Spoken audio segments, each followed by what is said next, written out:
नमस्कार, मेरा नाम अद्वैत कुमार निर्गुण है। आज के इस वीडियो के अंदर मैं आपको बताने वाला हूँ औरतों ने बदली दुनिया।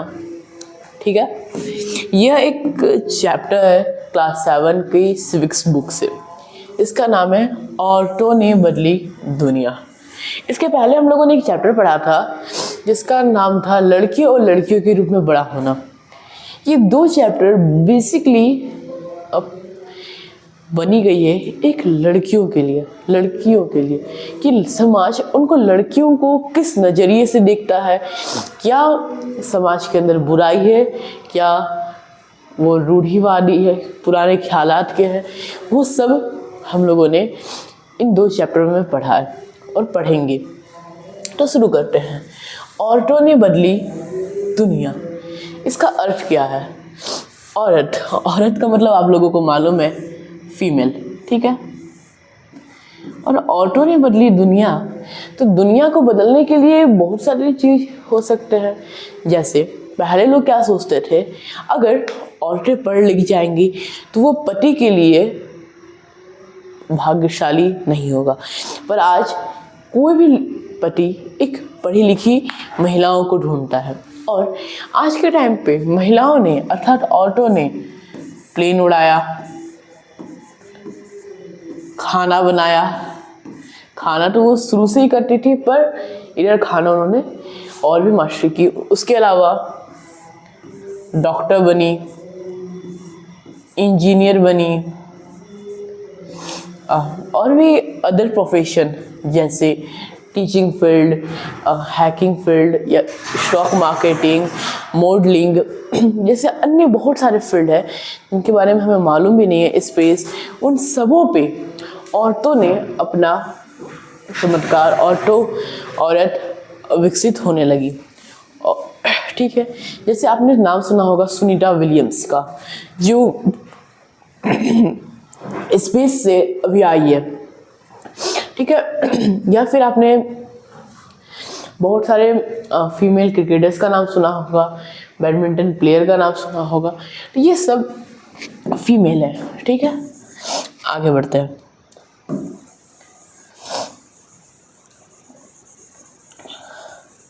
तो औरतों ने बदली दुनिया। ठीक है, पिछले अध्याय में हमने ये देखा कि किस तरह महिला द्वारा किए जाने वाले घर का काम ही नहीं माना जाता है। ठीक है, पिछले चैप्टर में हम लोगों ने ये समझा था कि कैसे उनके पति ऑफिस से आते थे और फिर बोलते अपनी महिलाओं पे रौब दिखाते थे कि नहीं, तुम हमारा काम करो। ये हम लोगों ने समझा था। लोग जैसे महिलाओं का काम 5 बजे सुबह से लेकर रात के 9, 10, 11 बजे तक चलता था, जिसमें हार्ड वर्क लगने वाला बहुत ज़्यादा टाइम वो सब होता था, जो कि दिखाई लोगों को नहीं देता था। वो हम लोगों ने पिछले चैप्टर में पढ़ा था। और इस चैप्टर में उनका हम लोग रिकैप कर रहे हैं अभी। तो उन्हें घरेलू कामों का और परिवार के सदस्यों को देखभाल करने में पूरा समय अपना निकाल देते। इस कार्य के लिए बहुत ज़्यादा समय लगता, कोई फिक्स टाइम, प्रॉपर टाइम नहीं होता था। ठीक है, आगे बढ़ते हैं। तो यहाँ पर दिया गया है, जैसे बच्चों से कहा गया आप कुछ फोटो बनाइए। किनके फोटो बनाइए? तो हाँ, फोटो बनाइए। एक किसान, दूसरा एक मील मजदूर, एक नर्स, एक शिक्षक, एक पायलट, एक वैज्ञानिक।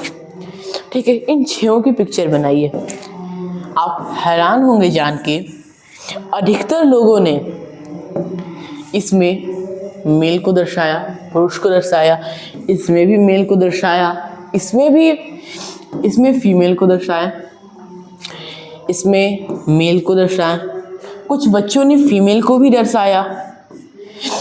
पायलट में सारे बच्चों ने मेल को दर्शाया, और शिक्षिका में कुछ बच्चों ने मेल और कुछ को फीमेल के रूप में दर्शाया। इसका ये तात्पर्य है कि हमारे अंदर एक धारणाएं बैठ चुकी है मन में कि यह काम सिर्फ पुरुषों का है, तो ये काम सिर्फ महिलाओं का है।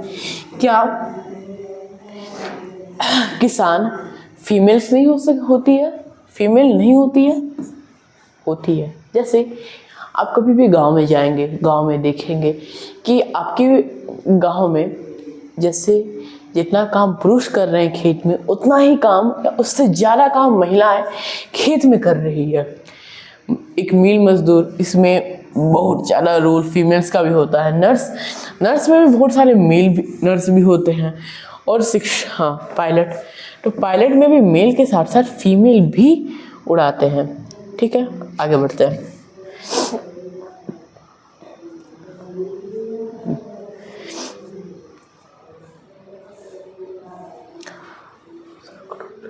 ठीक है, तो जो मैंने आपको बताया ये एक मैडम रोजी की कक्षा में किए गए कुछ परिणाम थे, जिसमें ये रिजल्ट आया था। रोजी मैडम की क्लास में रिजल्ट आया था कि पायलट के रूप में पुरुषों का चित्र बनाया, घर के बाहर महिलाओं की कुछ खास तरीके के काम और कुछ खास चीज़ों को उन्होंने दर्शाया, ना कि सारे काम को पुरुष और महिलाओं के रूप में बराबर रूप से बांटा, जबकि सारे काम एक समान होते हैं और वो काम ही होता है। इस काम होता है, ना कि उसके अंदर जेंडर होता है। ये मेल का काम है, ये फीमेल का।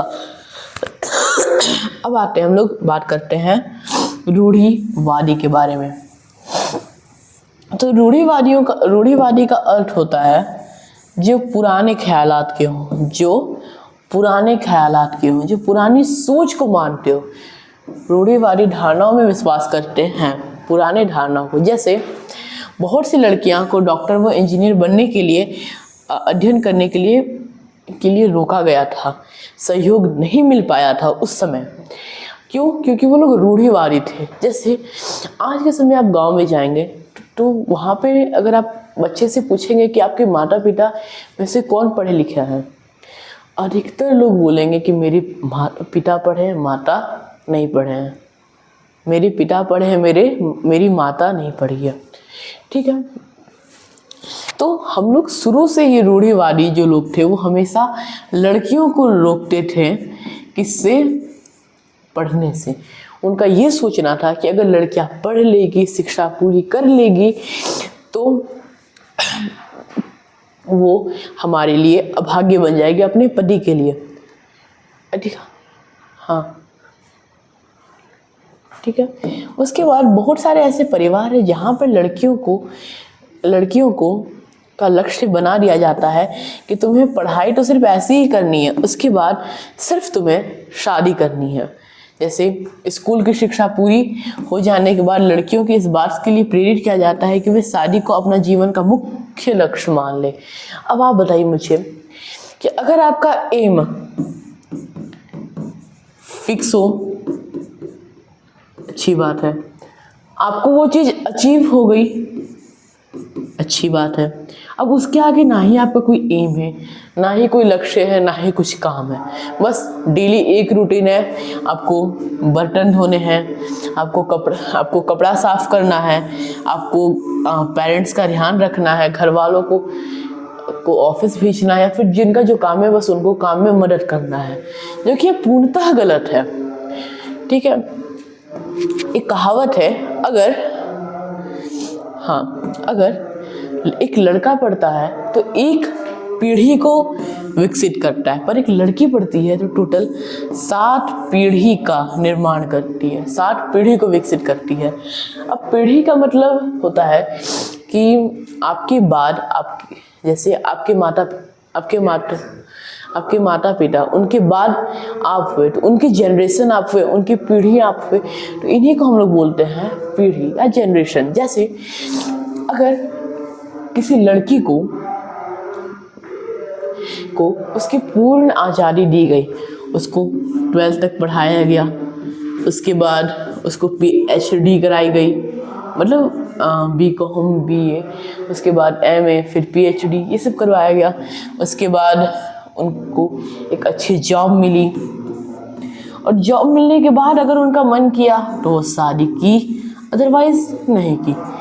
और ये तो इनके अंदर एक अलग ही आपको फ़ायदा मिलता है जो हम लोग इस चैप्टर में पढ़ने वाले हैं। तो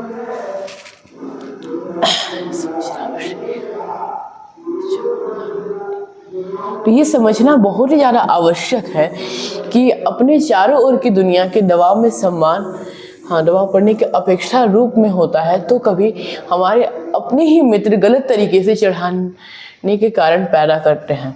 ठीक है, जैसे एक एग्जांपल देता हूँ मैं आपको। कल को आपकी स्कूल की छुट्टी हुई, आप घर जाते समय अपने किसी दोस्त को आपने देख लिया कि वह बर्तन मल रहा है, ठीक है, या फिर वो घर के अंदर झाड़ू लगा रहा है, कुछ भी आप लोगों ने देख लिया। अब आप पूरे विद्यालय में, पूरे स्कूल में आप उसका हंगामा कर देंगे कि देखो जब मैं जा रहा था तब वो झाड़ू लगा रहा था, जब मैं जा रहा था वो बर्तन धो रहा था, जबकि वो गलत भी नहीं है। ठीक है, पर फिर भी हम लोगों के आसपास समाज के लोग ऐसा करते हैं जिसके वजह से हमें डिमोटिवेशन मिलती है। एक और बात है कि महिलाओं ने जब भी कभी आंदोलन उठाया है तो सबसे पहले, कोई भी व्यक्ति अगर आंदोलन उठाता है तो सबसे पहले उसके घर वाले, फैमिली ही उसे रोकते हैं, और बहुत रोकते हैं ताकि वो इसे ना करे। ठीक है, आज के समय जितने भी आंदोलन होते हैं सब में महिलाएं पोस्टर ले लेती है, स्टिक ले लेती है, नारेबाजी करती है और एटसेट्रा काम करती है और लोगों को प्रेरित करती है कि आप ये करिए। आगे बढ़ते हैं। यहाँ पर एक कहानी दिया गया है कि कहानी है रूढ़ियों को तोड़ा है। तो एक महिला है जो 27 वर्ष की महिला लक्ष्मी लाकरा है, जो झारखंड के एक गरीब परिवार आदिवासी से बिलोंग करती थी। तो उन्होंने उत्तरी रेलवे की पहली महिला इंजन चालक बनी। ध्यान रहे, गरीब परिवार, आदिवासी थी, 27 वर्ष की उम्र में लक्ष्मी लाकरा पहली महिला इंजन चालक बनी। जिसे लक्ष्मी के माता पिता पढ़े लिखे नहीं थे, उनके पेरेंट्स पढ़े लिखे नहीं थे। उन्होंने अपने जीवन में बहुत ही ज़्यादा संघर्ष किया पढ़ाई को लेकर। लक्ष्मी की शिक्षा एक सरकारी विद्यालय में हुई थी और स्कूल के साथ वो घर के काम और अन्य जिम्मेदारी में भी हाथ बटाती रहती थी। उसने मन लगाकर पढ़ाई की और मेहनत से स्कूल पूरा किया। इलेक्ट्रॉनिक्स में जब उन्होंने डिप्लोमा अर्जित कर लिया तो फिर वह रेलवे बोर्ड की परीक्षा में गई, जहां पर वो पहली बार ट्रेन चलाई और उन्हें यह चीज़ पसंद आ गई। उसे हमेशा के लिए चुन लिया गया, अपना एज अ करियर वो चुन ली। ठीक है, आगे बढ़ते हैं। उन्होंने मोटरसाइकिल चलाई थी पहली बार। ठीक है, अब हो जाओ। परिवर्तनों के लिए सीखना। ठीक है, स्कूल जाने आपके जीवन का बहुत महत्वपूर्ण हिस्सा है। जैसे स्कूल हर साल अधिक संख्या में बच्चे प्रवेश ले रहे हैं। अगर हम लोग स्कूल नहीं जाएंगे तो क्या होगा, पहले हम लोग ये जान जाते हैं। स्कूल जाने से हमारे अंदर ये फ़ायदा होता है कि हम लोग एजुकेटेड हो जाते हैं। एजुकेशन से ज़्यादा ज़रूरी है हम अपने राइट्स को जान जाते हैं। राइट्स कि हमें बोलने का अधिकार है, हमें गणतंत्र होने का अधिकार है, हम अपने बात को रख सकते हैं, हमारा चाइल्ड लेबर नहीं कराया जा सकता है, बाल विवाह नहीं करवाया जा सकता, एट्सेट्रा हमारे राइट्स है। अगर हम एजुकेटेड नहीं रहेंगे तो कोई भी प्रभावशाली व्यक्ति हमारे को मार सकता है, हमें तंग कर सकता है, डिस्टर्ब कर सकता है या फिर परेशान कर सकता है। तो यहाँ पर एक कहानी है। ठीक है, तो वो कहानी ऐसी है कि एक लड़का है जिसका नाम जेवियर है, जिसने गणित में सिर्फ 65% नंबर लाए और भौतिक शास्त्र में उसके अंक बहुत ही ज़्यादा कम पाए। तो उसकी मम्मी बोलती है मुझे पता है माँ, तो वो लड़का बोलता है मुझे पता है माँ, लेकिन मुझे विज्ञान पढ़ने में कोई चाहत नहीं है, मैं इतिहास पढ़ना चाहता हूँ। मतलब यहाँ पर ऐसा है कि वो बच्चा चाहता है कि मैं जो स्ट्रीम चूज़ करूँ वो साइंस ना हो जिसमें हिस्ट्री आए, पर उसकी माँ बोलती है नहीं, तुम्हें साइंस ही चुनना है। क्यों? क्योंकि लोगों का यह प्रेशर है, लोगों का यह दबाव है, और भी लोग समाज में क्या कहेंगे। अगर आप अपनी मन की स्ट्रीमों को चुनते हैं, आपके मन के अंदर जो भाव जो आपको लगता है कि ये स्ट्रीम मेरे लिए राइट है, ये सब्जेक्ट राइट है, इससे फ़ायदा आपको ये होगा, पहला फ़ायदा ये होगा कि आप जल्दी सक्सेस होइएगा। दूसरा, आप फ्री रहिएगा, आप अपने सब्जेक्ट, आपके फेवरेट सब्जेक्ट पढ़िएगा, आप उसमें हमेशा ज़्यादा नंबर लाइएगा। पर क्या गारंटी है कि जो पेरेंट्स आपके ऊपर थोपे हैं वो सब्जेक्ट्स, वो स्ट्रीम, उसमें आप तरक्की करिएगा। मान लीजिए इंजीनियर बन गए, इंजीनियर के लिए आपने बहुत तैयारी की, मैथ्स आपकी वीक है, फिर भी तैयारी की, गए आपने एग्ज़ाम में बैठा, fail, second fail, third fail, fourth fail, ऐसे 8 बार आप फेल हो गए। उसके बाद तो खुद IIT वाले आपको नहीं लेंगे। तो क्या गारंटी है कि आप जो स्ट्रीम आपके पेरेंट्स स्ट्रीम चुन रहे हैं वो राइट है? आपको खुद की मर्जी से स्ट्रीम चुनना चाहिए। तो यहाँ पर वो यही बताया गया है, इस कहानी का यही सारांश है कि उसके पेरेंट्स कहते हैं कि तुम्हें साइंस और कंप्यूटर्स में करना है, पर वो बच्चा बोलता है कि नहीं, मुझे हिस्ट्री पढ़ने में मन है और कंप्यूटर से नौकरी इजीली मिल जाती है, लेकिन मुझे नहीं करना है। फिर आगे बढ़ते हैं। हाँ, तो यहाँ पर लिखा हुआ है कि आज हमारे लिए कल्पना करना भी कठिन है कि कुछ बच्चे स्कूल जाना और पढ़ना पहुँच के बाहर है।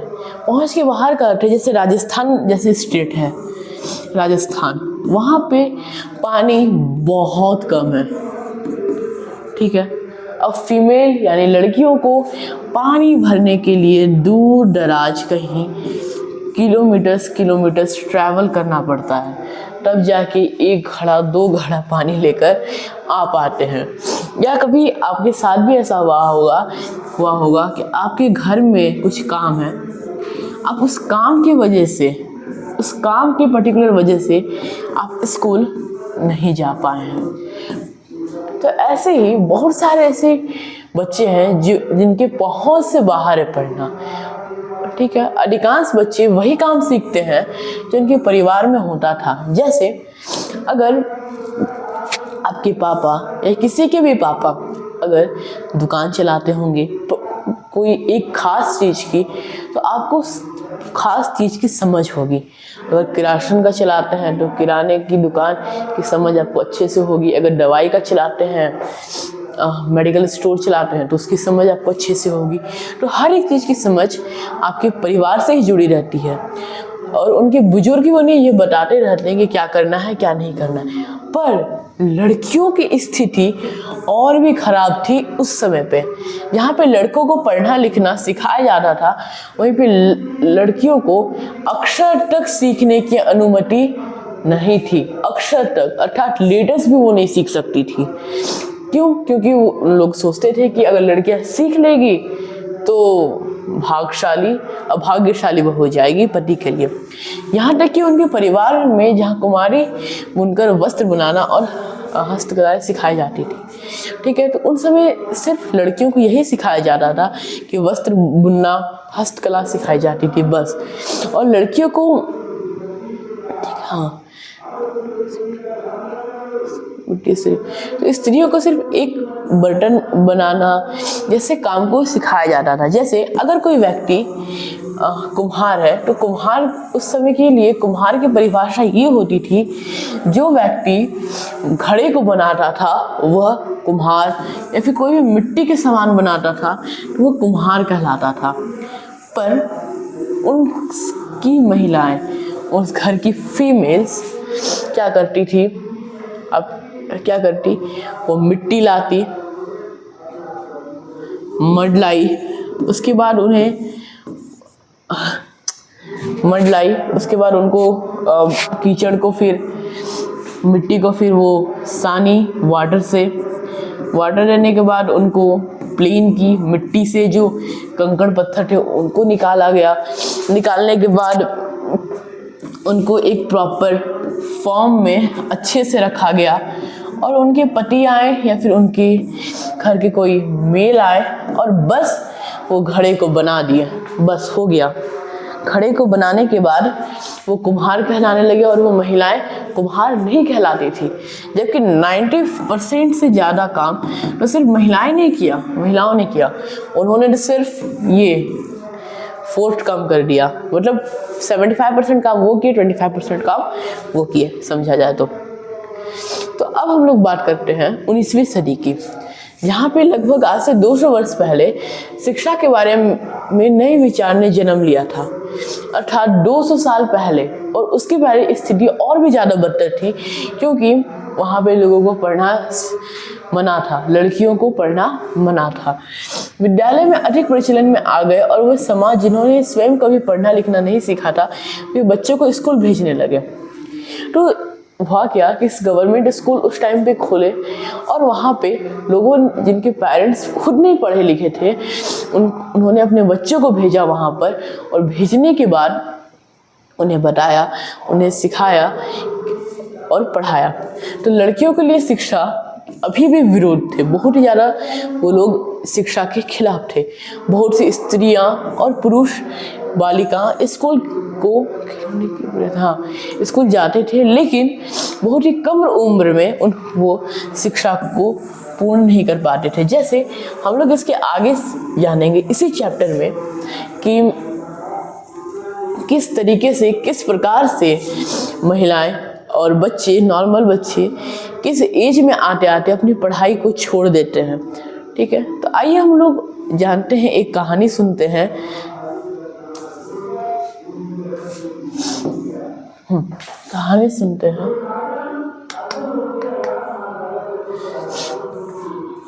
राज सुंदरी देवी का। तो ये राज सुंदरी देवी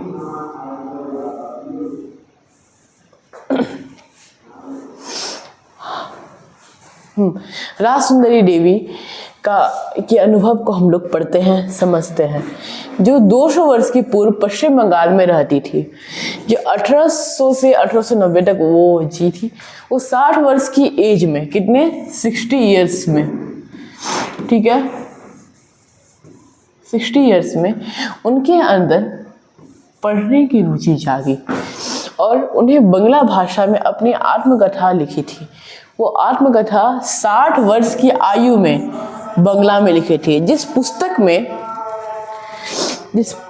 बुक में बताया गया था, उन्होंने लिखा कि किस प्रकार लड़कियों के लिए समाज विकसित नहीं हुआ है, और उस बुक का नाम था आमार जीवन। ये आमार जीवन एक बंगाली वर्ड है जिसका अर्थ होता है हमारा जीवन। किसी भारतीय महिला द्वारा लिखी गई ये आत्मकथा थी, पहली आत्मकथा थी। ठीक है, और ये एक धनवान जमींदार के परिवार से थी। ऐसा नहीं था कि कोई गरीब परिवार से थी, प्रॉपर अमीर परिवार से थी, कि गृहिणी थी, अर्थात हाउसवाइफ थी। जिस टाइम पे उस समय के लोग विश्वास करते थे कि लड़की लिखती और पढ़ती है तो पति के लिए दुर्भाग्य साबित होता है। मैंने आपको शुरू से ही बताया आ रहा था, लोग इसे अभाग्यशाली, अनलकी मानते हैं। ठीक है, आगे बढ़ते हैं। पर उसके बाद भी उन्होंने अपने शादी के बाद बहुत समय बाद भी छुप छुप कर पढ़ाई की है। पर आज के टाइम पे हमारे पेरेंट्स हमें फुल छूट देते हैं कि आपको जितना पढ़ना है पढ़ लो, और फिर भी हम लोग नहीं पढ़ते हैं। आगे देखते हैं।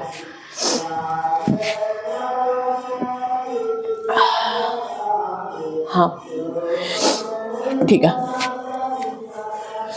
तो छुप कर पढ़ी। तो वो बताती थी कि मैं अत्यंत सवेरे ही काम करना शुरू कर देती।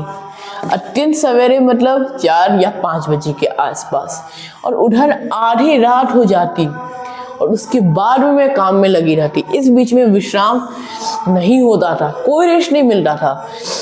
उस समय केवल 14 वर्ष की थी, अर्थात 14 वर्ष की आयु में, अर्थात 7-8 के आसपास की होगी, जब वो सुबह सुबह उठ के सारे काम करने लगती और आधी रात तक करती। बीच में कोई रेस्ट नहीं मिलता। उसके अंदर एक अभिलाषा पनपने लगी, क्या कि मैं पढ़ना सीखूंगी और सीखूंगी तो वो धार्मिक पांडुलिपि पढ़ूंगी और एक धार्मिक पांडुलिपि पढ़ूंगी। वो उनके स्वप्न में आया था, सपने में आया था। ठीक है, आगे बढ़ते हैं। फिर मुझे स्वप्न आया कि मैं एक चेतन भागवत पढ़ रही थी, जो कि उसमें लिखा बताइए का जीवन पढ़ रही थी, चेतन भगत पढ़ रही थी।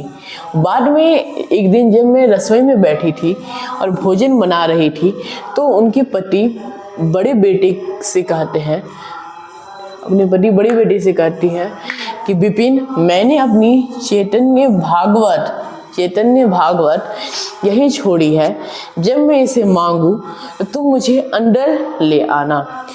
वो पुस्तक वहीं छोड़कर चले गए। जब पुस्तक अंदर रख दी गई तो मैंने चुपके से उसका एक पन्ना निकाल लिया और सावधानी से छुपा दिया। तो ये देखिए, सावधानी से छुपा दिया। तो उस समय के लिए पढ़ना, रीड करना एक क्राइम था, ठीक है। और बड़ा काम था, क्योंकि इससे कोई मेरे हाथ में ये ना देखे और देखना चाहिए। और इससे मेरे बड़ा बेटा टाड़ के पत्तों पर लिख रहा था, कुछ अक्षर लिख रहे थे, इस अक्षर को बनाने का अभ्यास कर रहा था। उसमें से मैंने एक छिपा दिया। जब मौका मिलता तो मैं जाके उस पन्ने के अक्षरों का मिलान अपने याद किए गए अक्षरों से करती। देखिए कितना ज़्यादा उनको स्ट्रगल करना पड़ा, सिर्फ और सिर्फ लेटर्स पढ़ने के लिए, सिर्फ और सिर्फ लेटर्स को पढ़ने के लिए। ठीक है, और ऐसा नहीं था कि उनको डेली टाइम मिलता। वहाँ पे ऊपर मैंने आपको दिखाया कि कैसे वो सुबह से लेकर आधी रात तक काम करती रहती थी और बीच में नो रेस्ट, नथिंग। ठीक है, हाँ। उसके बाद उन्होंने एक बहुत ही ज़्यादा लंबे समय के बाद उन्हें बुक पढ़ना फाइनली आ गया। सुंदर देवी को अक्षर ज्ञान उन्हें चैतन्य भागवत पढ़ने का अवसर दिया। इसी में स्वयं लेखन से उन्होंने संसार को उस समय के स्त्रियों के जीवन के बारे में जानने का एक अवसर दिया, स्त्रियों के बारे में जानने का एक अवसर दिया। इन्हें दिन भर क्षण भर आराम नहीं मिलता था, विश्राम नहीं मिलता था। इतना समय जरा भी बैठकर कुछ खा ही ले, इतना सा भी समय नहीं मिलता था। अब बात करते हैं वर्तमान समय में शिक्षा और विद्यालय।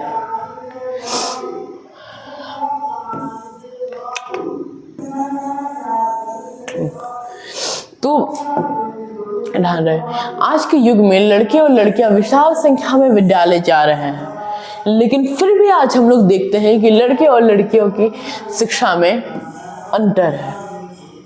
फिर भी लड़के और लड़कियों की शिक्षा में अंतर है। क्यों? क्योंकि वो लड़कों को तो और कोई काम नहीं रहता, पर लड़कियों को घर के भी काम करने रहते हैं।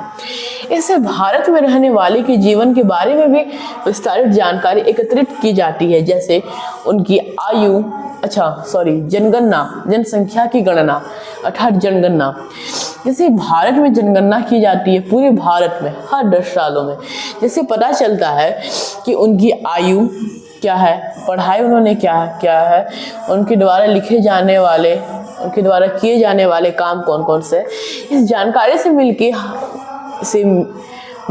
हम लोगों को स्त्री और पुरुष का अनुपात 1961 की जनगणना के अनुसार सब लड़के पुरुष 60 वर्ष एवं उससे अधिक आयु के का 40% शिक्षित था और कम से कम अपना नाम लिख सकते थे। इतना सभी के अंदर था। आगे बढ़ते हैं। इससे फायदा ये होता है जनगणना से कि सरकार कोई भी योजना ले रही है इसकी जनगणना की सहायता से लेती है। ठीक है, आगे बढ़ते हैं। ये रेज भी करना है अलग से। हाँ ठीक है। तो उसकी तुलना में आज लड़कियां सिर्फ 15% भाग प्रतिशत पड़ती है। और 2001 की जनगणना के अनुसार लड़के व पुरुष की संख्या बढ़कर 76% हो जाती है। कहाँ 40% थी और वहाँ से डायरेक्ट 76% हो गई। और जहाँ लड़कियों की संख्या बिल्कुल नहीं थी, वहाँ पे उनकी संख्या 54% हो गई। इस आशा के साथ आशय था कि पुरुषों और स्त्रियों के बीच अनुपात बढ़ गया, जो पढ़ लिख सकते थे। आगे बढ़ते हैं। तो मैंने आपको स्टार्टिंग में बताया था कि एक दी हुई है चार्ट, जिसमें हम लोगों को बताया गया कि कब और किस तरीके से लड़कियां पढ़ना छोड़ती है और किस एज में छोड़ते हैं। तो 1 से लेके 5 तक सारे लड़के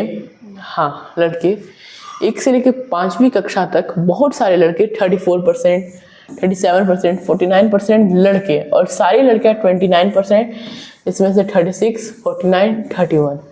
तो हर एक आते आते मतलब माध्यमिक विद्यालय से लेकर उच्च माध्यमिक विद्यालय तक मेजॉरिटी ऑफ द लोग पढ़ना छोड़ देते हैं। क्यों? इसके बारे में हम लोग आगे जानेंगे। चलिए, संभवतः ऊपर दी गई तारीख पे आपने ध्यान दिया होगा, जिसमें लड़कियों की श्रेणी की तुलना में जनजाति लड़कों को लड़के स्कूल ज़्यादा जाते हैं और लड़कियां स्कूल पहले ही छोड़ देती है। जैसे आदिवासी पृष्ठभूमि में लड़कियों को स्कूल जाने की संभावना कम रहती है। साल 2001 में जनगणना में पता चला था कि दलित और आदिवासी लड़कियां की अपेक्षा मुस्लिम लड़कियां की प्राथमिक शिक्षा पूरी करने की संभावना बहुत कम रहती है। जैसे अदर लड़कियां 4 ईयर्स तक पढ़ पाती है, पर वही मुस्लिम लड़कियां मात्र 3 ईयर्स तक स्कूल जा पाती है। जैसे उन्होंने 5 ईयर्स में शुरू किया तो 3 ईयर्स तक गई, अर्थात 8 तक उन्होंने गई, और इसके बाद वो स्कूल छोड़ देती थी। पर अब ये बहुत ही हद तक सुधार किया गया है। ठीक है, आगे बढ़ते हैं।